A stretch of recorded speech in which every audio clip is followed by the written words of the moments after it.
I'm sorry, Chair. The issue is that last time our organization met, we spoke under the association umbrella, and I took the floor already then.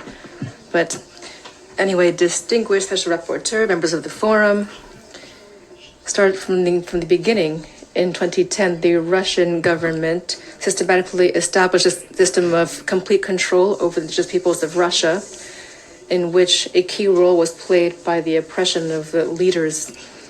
In 2013, full government control was established over 7 indigenous peoples organizations in Russia, including RIPON, through intimidation and appointing those loyal to them.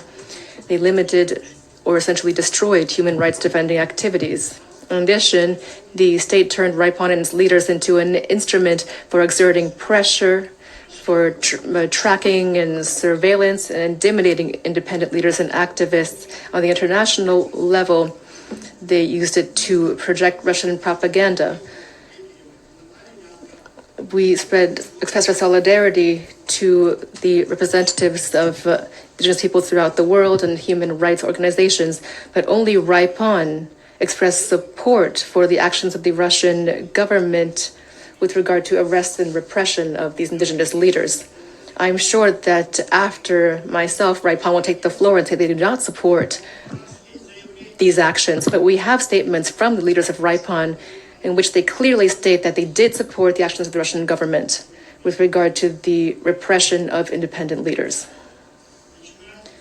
Starting in 2019, we've seen a steady trend of systematic cleansing and destruction of the activities of indigenous peoples and their human rights defenders.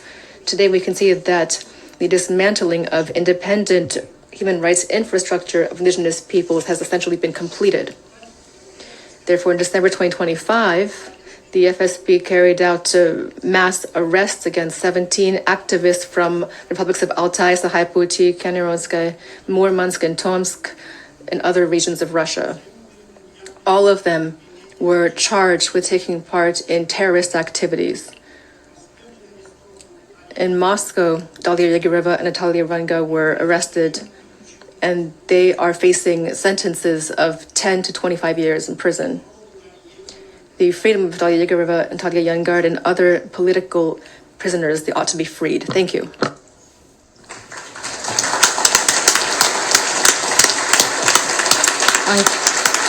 I thank the representative of the Russian Association of